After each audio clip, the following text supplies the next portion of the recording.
This is the Pennsylvania Rock Show, where Pennsylvania's underground rock hits hard.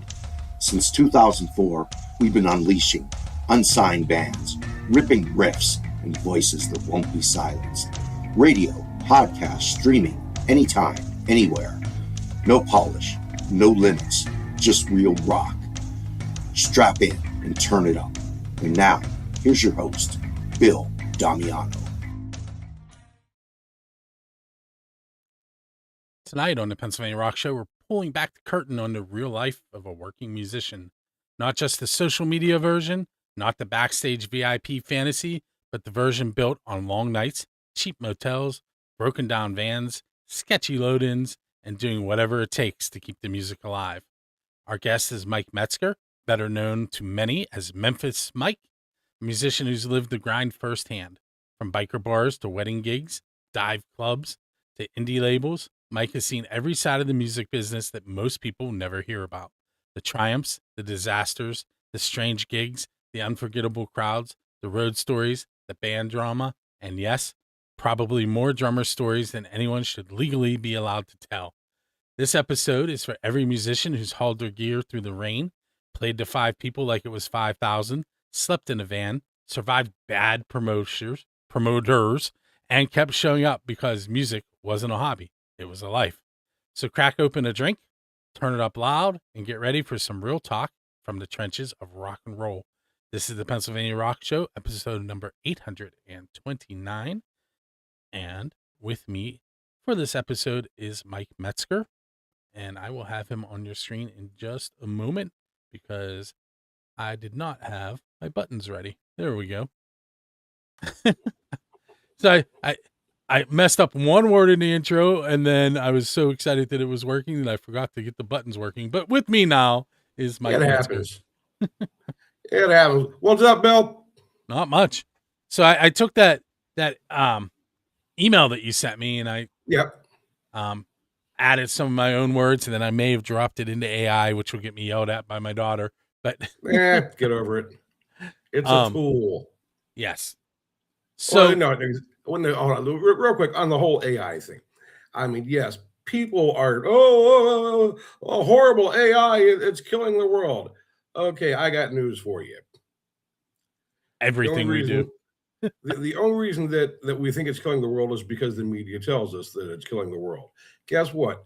AI has been around really as long as I can remember. Okay. My dad was a doctor, and a good friend and mentor of his was one of the early guys in AI, a guy by the name of Dr. Jack Myers. And back in the early 70s, he started working on artificial intelligence for medical diagnostics.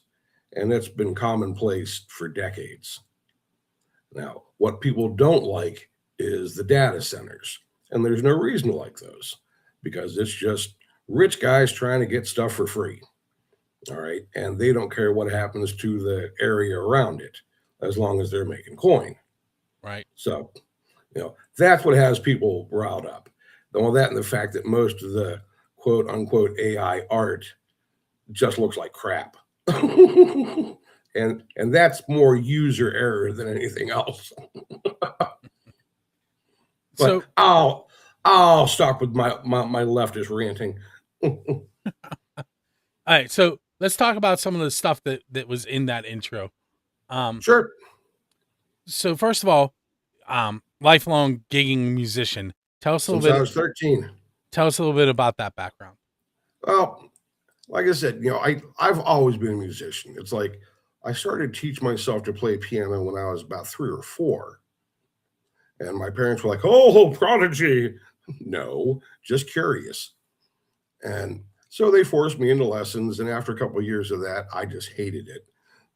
When you tell a kid they have to do something, they don't want to do it. But I always loved music. So I went from piano on to violin.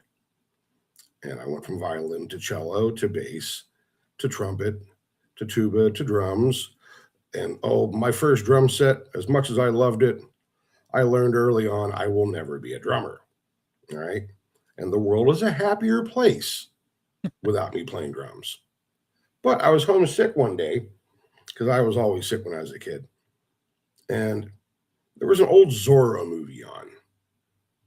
And I'm hearing the flamenco guitar and I'm going, I really like that. That's cool.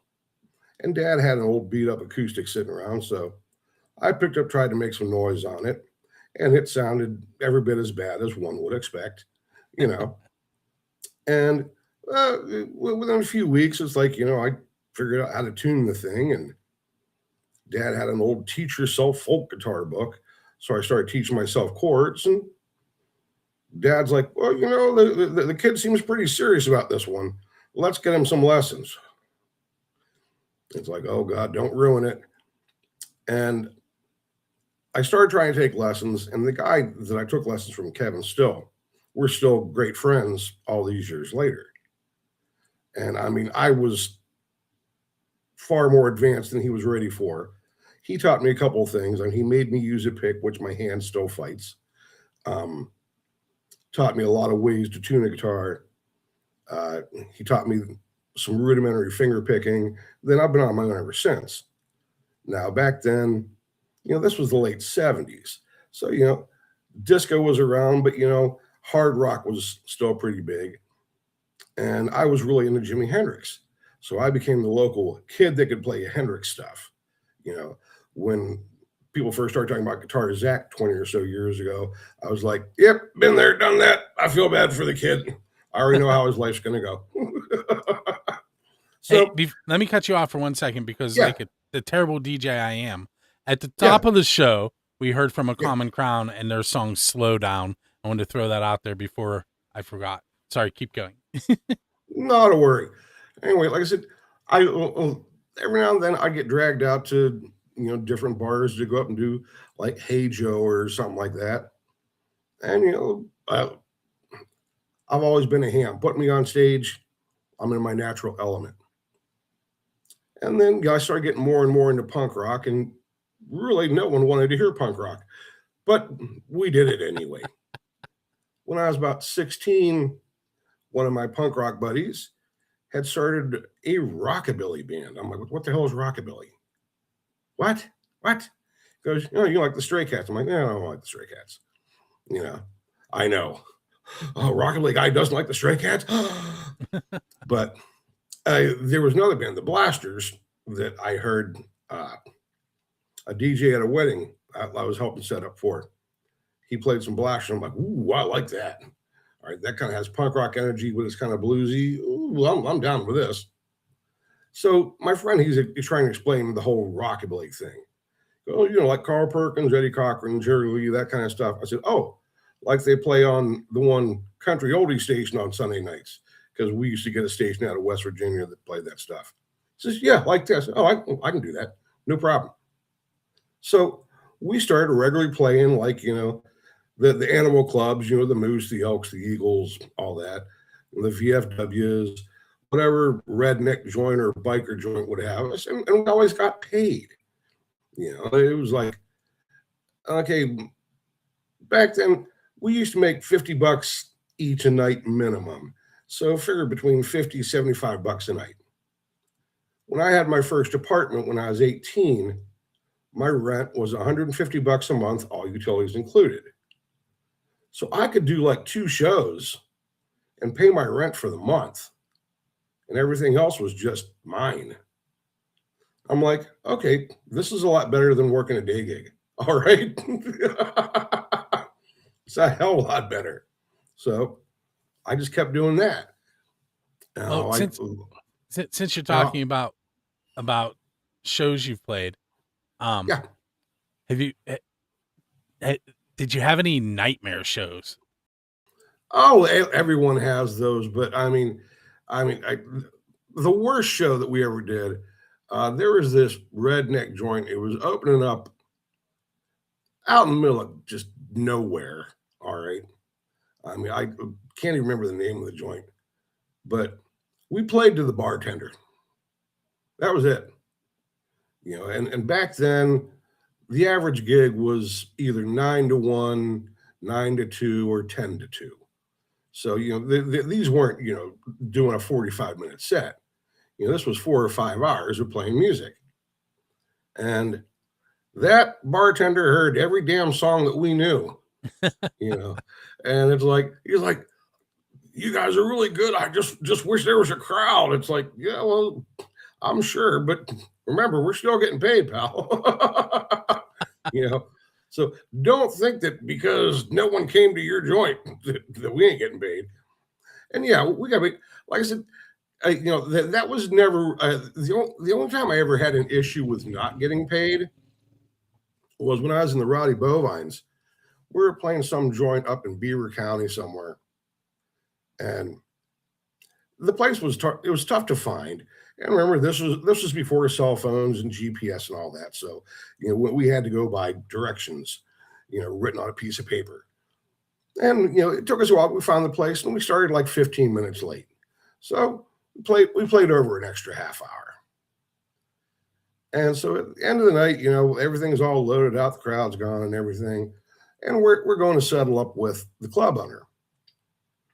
And he says, well, you guys started late. Like, yeah, and we also played over. What's your point? Well, I'm not paying you. Like, well, the hell you're not. And typical little bar owner, thinking he's a tough guy. He's got a couple chicks with him that, coke whores, and he's trying to impress them. And I'm like, yeah, no, you're paying us.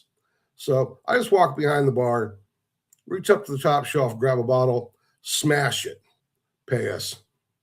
What the hell are you doing? Grab another bottle, smashed it, pay us.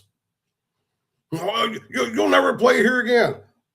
Dude, you're trying to rip us off. Why the hell would we want to play here again?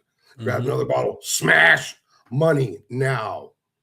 And it's like, so I mean, he's just, throwing cash at us. It's like, see, that's all the hell you had to do.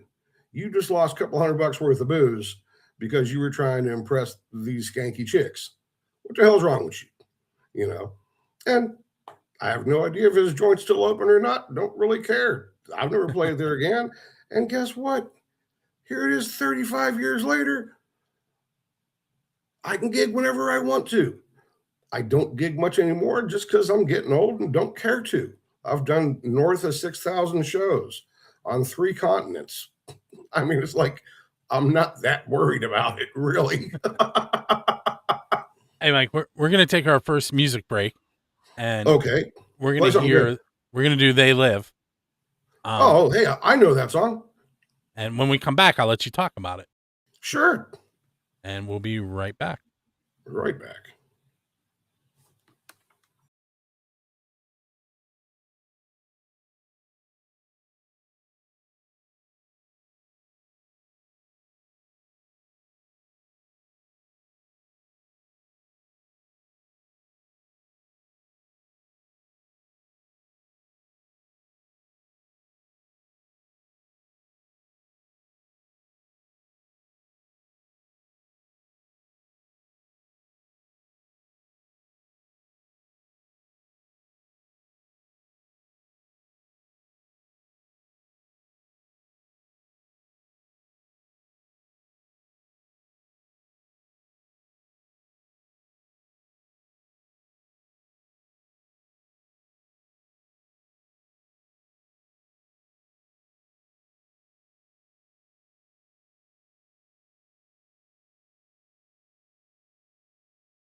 Hey, it's Bill. We are headed into segment number 2 of the Pennsylvania Rock Show.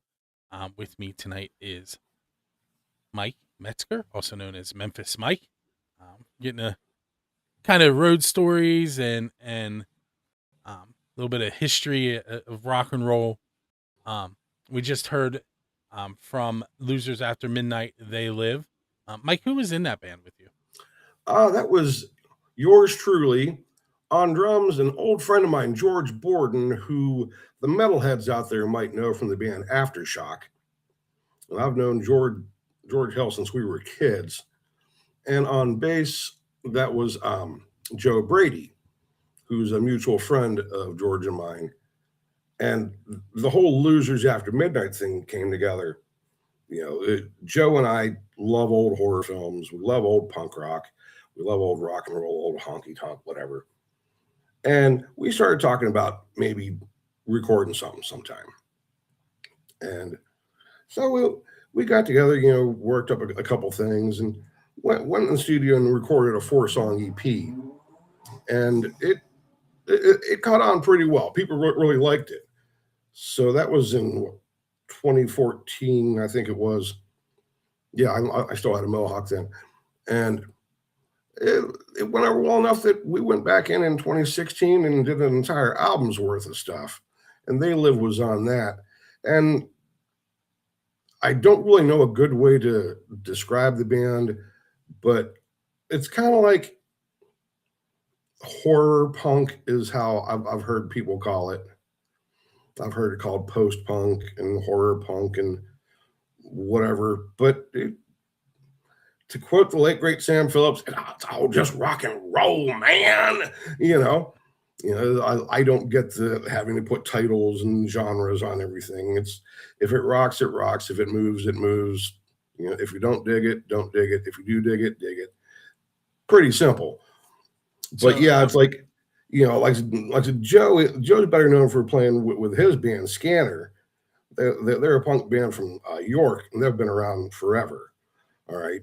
And like I said, George, he's better known for playing heavy metal, even though he did play in my band, the Tremblers, for a short period about 20 years ago, because I go through drummer just like most people go through socks.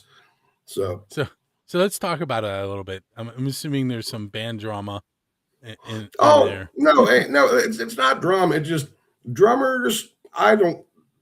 Drummers are really some of my favorite people in the world. I can't think of anyone I would rather go out drinking with than a drummer. Okay. But drummers are a different breed. And the drummers will probably agree with this. All right. And let's be honest, they have more gear to carry usually than most. So they're never on time. All right. And there's always going to be some drama with them loading in and loading out. I've never seen it not happen. They're always too damned loud, and I play loud. So here's the problem with guitar players and drummers. Okay. Cymbals invade the sonic space that a guitar usually resides in. So you've got a little clash there. All right. The bass player might be complaining, but no one's ever paid attention long enough to know if they are. I say this as a sometime bass player. Okay. Most of the 80s, I was known as a bass player. When I was doing session work, and I've done session work off and on since 84. And I've done more session work as a bassist. When I was doing session work down outside of Nashville, I was mostly doing writer demos, and they needed a bass player. Sure, I'll play it. How much you paying me? Okay, and because it's show business, kids. It is a business, and if you treat it like a business, you'll do all right. And so it's I had my union card in case anybody got uppity about that. I can say, yep, got my union card. So give me them union wages. Thank you. And, the musicians union is, unless you are working in the higher echelons, of studio work or touring, the union card doesn't do much for you. If you're playing bars, no, it ain't gonna do anything for you. But if you're in Nashville, it pays to have one. If you're in LA, it pays to have one. New York, hit or miss. Vegas, you definitely need one. But it's madness. But like I said, drummers, like I said, best drummer story. All right. There's a drummer I worked with down in Australia, Brian Francis. Brian's nuts. I love Brian. And we were doing a show in Sydney, and we run into an American expat. And he invites us to a party at his place afterwards. Nobody else wanted to go, just me and the drummer. So we have the rental car that our tour manager had rented with his wife's credit card. Long story short,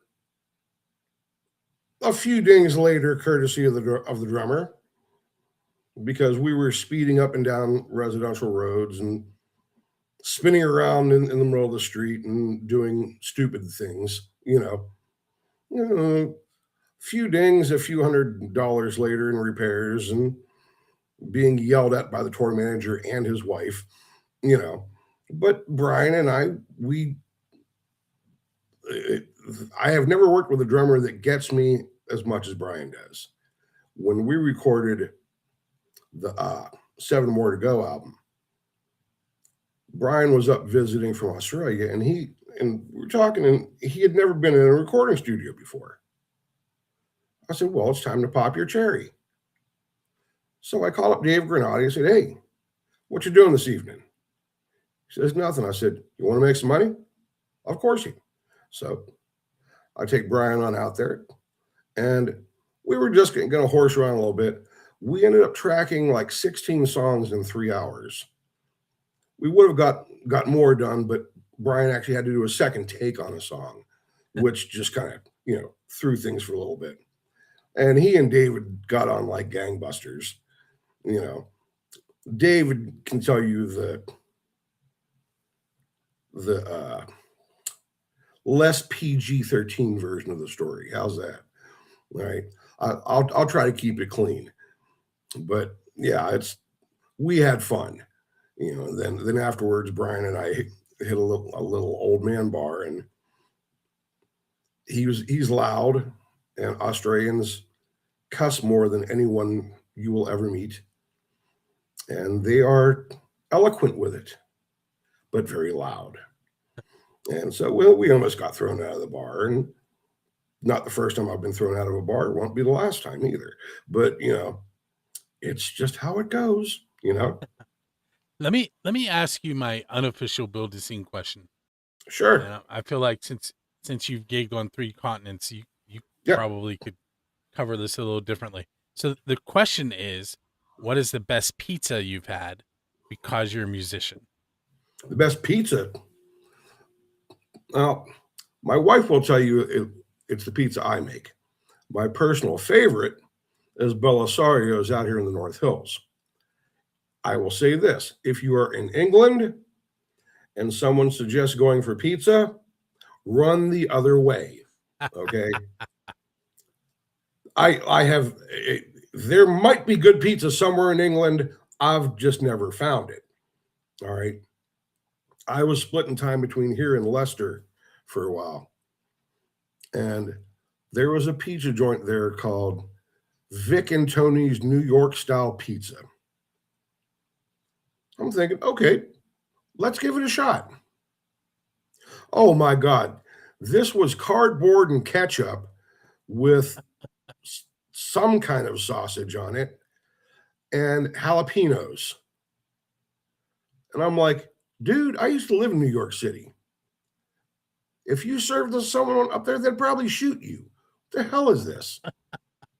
Now, where I lived in Leicester, it was really weird because I called our neighborhood Little America, because up at the end of our, okay, if you went up our street to the main road was,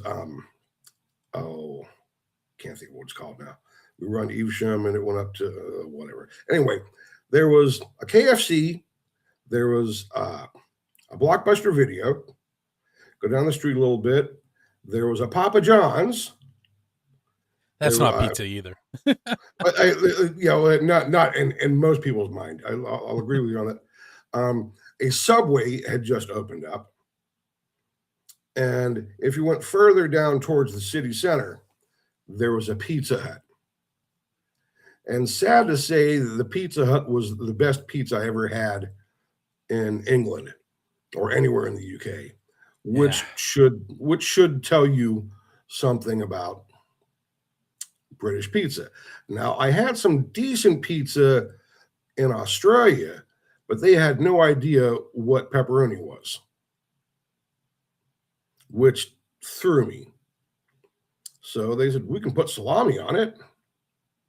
Sure, I like salami, and I'll let you know, salami goes well on a pizza. The sauce was pretty good. Was it the best? No. The dough was nice. The cheese was good quality. The toppings were all fresh and good quality. It's just I would have rather had a pepperoni pizza, but they were like, "What's pepperoni?" And I'm like, "Pepperoni Italian sausage. You can get pepperoni." And they're like, "Salami? Sure, put that on." Because it was like 1 o'clock in the morning. I wasn't going to argue with the guy. All right. Now, if any Americans go to Australia, I will forewarn you Don't about eat the Vegemite. hamburgers. Oh, I love no. I love Vegemite. I love Vegemite. Americans don't know how to use it. That's all. But be wary of the hamburgers. All right. They do weird things with hamburgers down there. They put a big, thick slice of beetroot on it. Beets don't belong anywhere near a goddamn hamburger. Okay. And I'm like, I've been in I'm what the hell is this? I take top and there's this big red thing. No, wrong. And I remember it was some little drive up burger joint out in the country. And we're sitting at a picnic table near the place, having our lunch. And I see some stray dog. So I just take the beetroot off and I throw it to the stray dog. Stray dog walks up, sniffs it, walks the other way. And I'm like, see, there's no reason for this to be on there. This isn't food. So, no, none of this. So, anytime I ordered a burger in Australia, I always had to say, hold the beetroot, okay? I'm an American. We don't do that. What? Keep that red shit off there, okay? It doesn't need to be there. And it's to them, it's a national treasure. To an American, it's a nightmare. I mean, I've seen them put eggs on burgers and pineapple on burgers, and I'm sorry, I'm old school. Some things just don't belong on a burger. All right, it's like, about as weird as I'm going to get. I like barbecue sauce, onions, and hot peppers on mine. And yeah, that's weird to some folks, but for the most part, give me some ketchup and some pickles and onions, and I'm good. Hey, But so I'm gonna stop you there. We're gonna take our second break. We're gonna second break, woohoo! we're gonna hear "Trouble" by the Jaded Lips. It's a fairly new song from them, and also Bring it on, Jaded Lips. We're gonna do some reggae from MSJR, and it's called "I Am Here." And we'll be right back. All righty.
And we're back on the Pennsylvania Rock Show, episode number 829. If you're just tuning in, with me tonight is Memphis Mike, and yeah, him.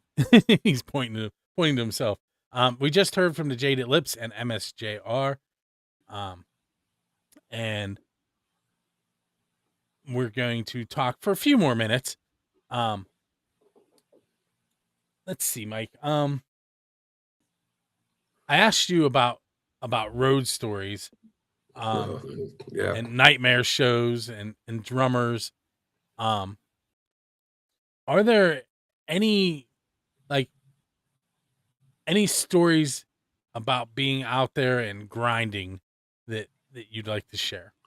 Oh shit. How much time you got? Uh, We have about 8 minutes. okay. Well, okay. Give you another Australia story.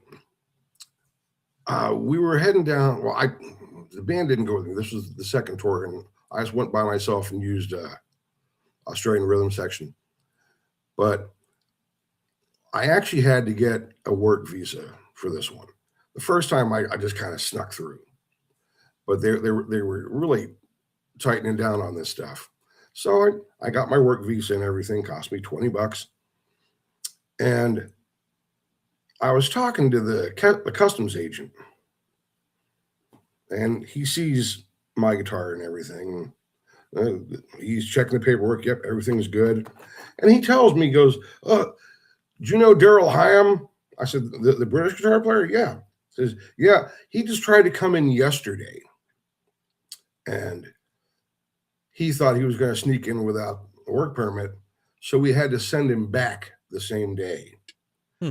Now, you have to understand how long and evil that flight is. I mean, from the West Coast of the US to Australia, you're talking about 16, 17 hours. From England, add another 10 on that. All right. And I can just imagine spending 20 hours on a plane and getting And turned then right doing back it around again. and sent back because you didn't spend $20 to get a little stamp on your thing that says, yeah, you can go there and make music. All right. But coming back, I'd flown into LAX, which is really like my least favorite airport in the US.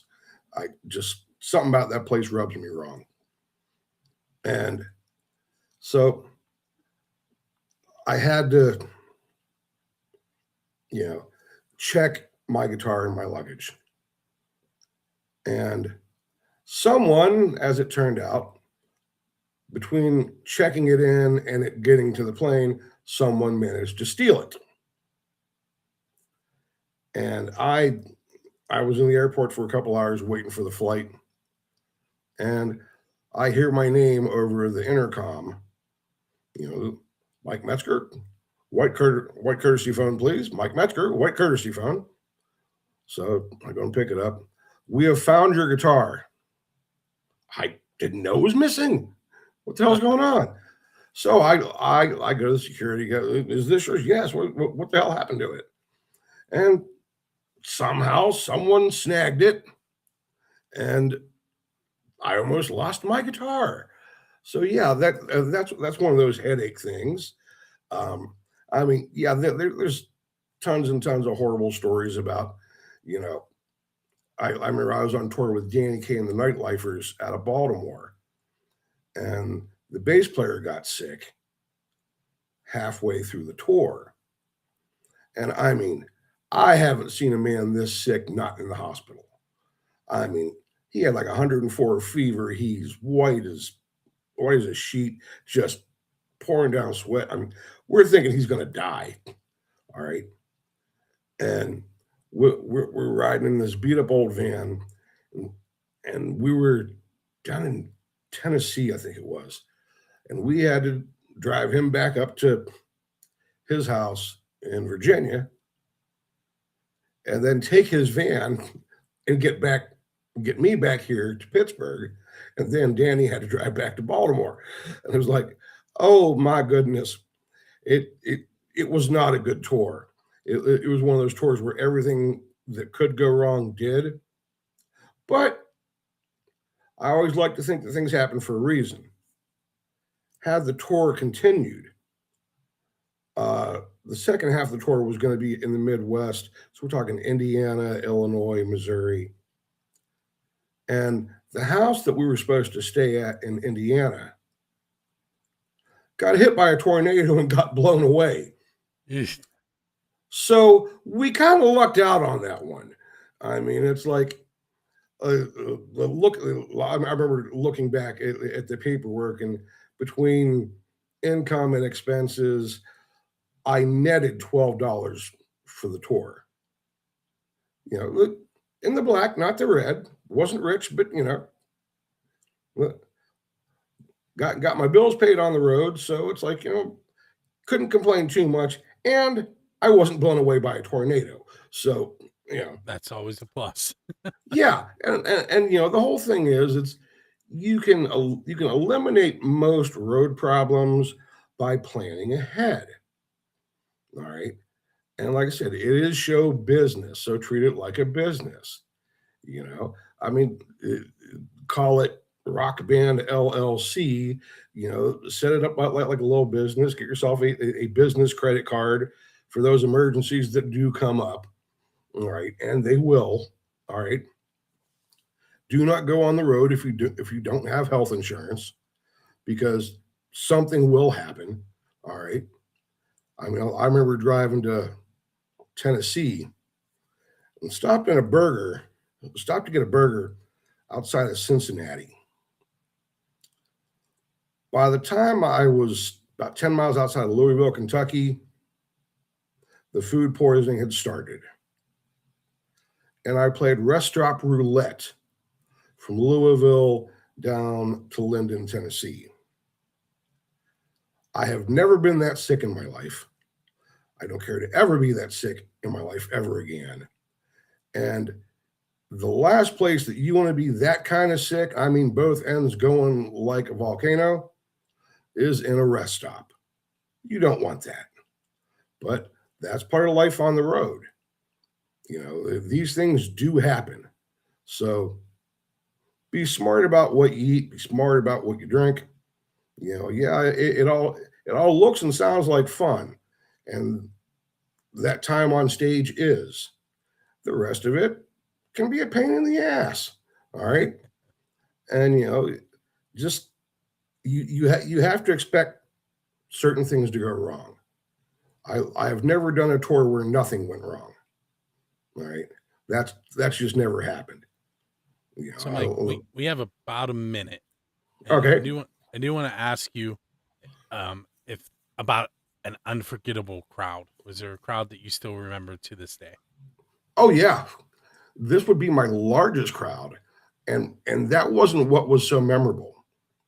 My largest crowd was at a beach festival in Australia, and I headlined to 60,000 people. Now, a crowd that big with a stage like you can't see past the third or fourth row anyway. So you have no idea how many people are there. But there was a little girl. She was a little indigenous girl, Aborigine. And I have never seen a person have that much fun at a show. I mean, she was dancing and just having a heck of a time.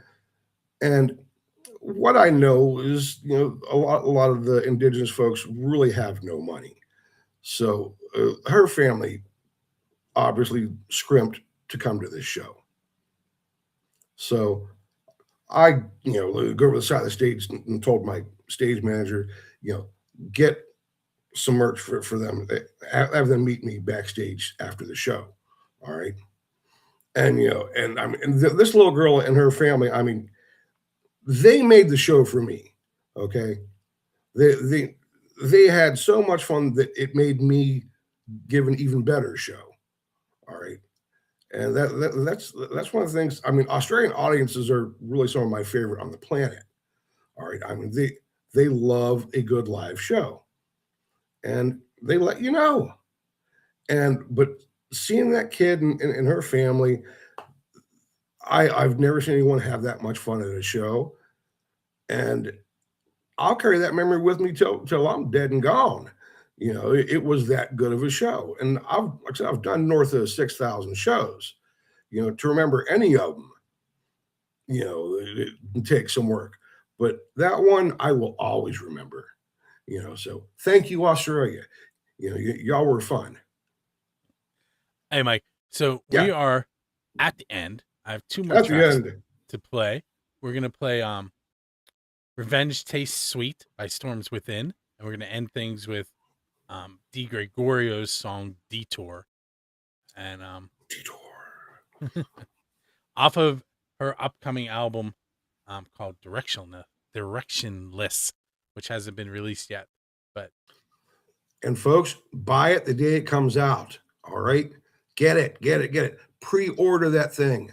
All right. It's not cheap to record. Okay. So show the love. Show them the love. And who knows? Maybe later on this year when I get dragged back into the studio, because yeah, that's happening.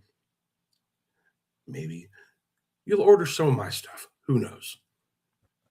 Hey, Mike, thanks for hanging out with me this evening. Thanks for having me, Bill. And everyone, make sure you can find Mike on Facebook. It's been on the video all show, but for those of you just listening, it is Memphis Mike 66 at Facebook. Sounds right. I checked it first. Oh, okay. Yep. And you can find me on YouTube too. Memphis Mike Official. Boom. So we're gonna head off into the evening. We're gonna hear that Storms Within track followed by D. Gregorio, and make sure you join me each and every Monday for a new episode.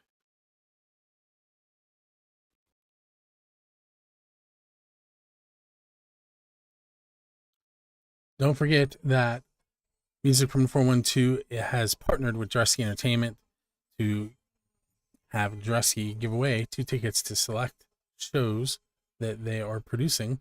And it's real simple. All you have to do is go to musicfrom412.com/contest, click on the show you're interested in attempting to win tickets to, and follow the directions. Even though you're giving us an email address, it's only used to tell you that you've won and to contact you about receiving your tickets. Each time a contest is over, we delete all that information and is not used for anything else. So once again, Music from 412 partnered with Dresky Entertainment, giving you free tickets to select Dresky Entertainment shows.